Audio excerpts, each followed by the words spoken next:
জ্বালানি তেলের দাম বাড়লেও এখনও বাড়েনি রাজধানীর গণপরিবহনের ভাড়া।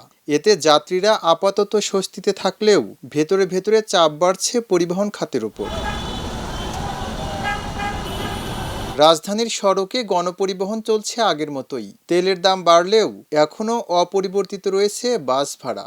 এতে আপাতত স্বস্তির নিঃশ্বাস ফেলছেন যাত্রীরা, তবে ভাড়া বাড়ানোর শঙ্কায় আছেন তারা। ভাড়া কই বাড়ালে তো এখন আগের টাকায় নিয়ে যাচ্ছে, বলতেছে যে এটা একটা মালিক সমিতি একটা সিদ্ধান্ত হবো, এরপরে ওরা ভাড়া বাড়াবে। ওই ভাড়া বেশি নেয় নেই, আগের টাকা ভাড়া নিয়েছে। আগের ভাড়াই এখন মতো নেওয়া হয়েছে, আমি দিলাম, তবে তারা বললো যে একটু বৎসাহ করলো যে ভাড়া একটু বাড়তি দিতে হবে, এই ধরনের কথাও তারা বলতেছে, কারণ তেলের দাম বাড়ছে। বাজারে তেলের দাম বৃদ্ধি মানে কি প্রত্যেকটা জিনিসের উপরে এটা এমনি বাজার চড়াও হয়ে আছে, তার মধ্যে যদি এই তেলের দাম বৃদ্ধি করে তাতে ট্রান্সপোর্টেশন সব কিছু আস্তে আস্তে বেড়ে যাবে এবং মানুষের নাভিশ্বাস এসে যাবে।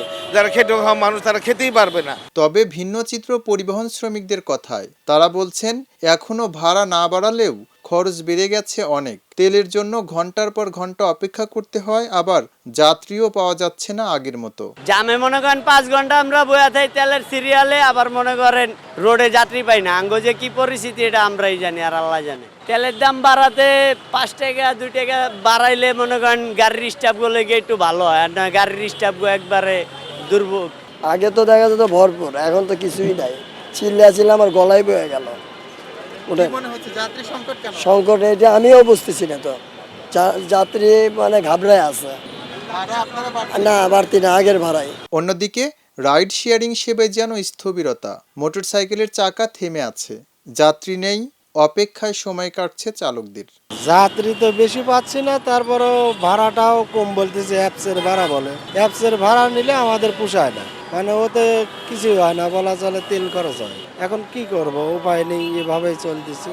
অ্যাপসের মাধ্যমে যাত্রী বহন করে কোনো লাভ হচ্ছে না জানিয়ে হতাশা প্রকাশ করেন পাঠাও চালক জুয়েল রানা। যাত্রী এখন একটু কম, তেলের দাম বৃদ্ধির কারণে হয়তো বা বিশেষ করে আমরা যদি একটু ভাড়া বাড়াতে চাই তাহলে যাত্রী অনেক সময় আমাদের সাথে মিলিত হয় না বা কন্টাক্টে আসে না।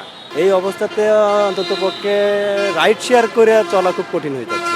একদিকে যাত্রীরা ভাড়া বাড়ার আশঙ্কায় উদ্বিগ্ন, অন্যদিকে পরিবহন ও রাইড শেয়ারিং চালকেরা বাড়তি খরচে দিশেহারা। এই দুই পক্ষের টানাপোড়েনে ভারসাম্য রক্ষাই এখন বড় চ্যালেঞ্জ। জ্বালানি তেলের দাম বাড়লেও রাজধানীতে এখনও বাড়েনি গণপরিবহনের ভাড়া। তবে বাস শ্রমিকদের কাছ থেকে আভাস মিলেছে যে কোনো মুহূর্তে ভাড়া বাড়তে পারে। যাত্রীরা বলছেন এই মুহূর্তে যদি বাসের ভাড়া বাড়ে তবে সেটি হবে মরার উপর খাড়ার ঘা। দ্রব্যমূল্যের এই ঊর্ধ্বগতিতে বাসের ভাড়া না বাড়িয়ে সরকার বিকল্প কোন উপায়ে এটি সমন্বয় করতে পারে সেটি দেখার অপেক্ষা। রাজধানীর ফার্মগেট থেকে এম রহমান, খবরের কাগজ। খবরের কাগজ, নিখাদ, নির্ভীক, নিরপেক্ষ।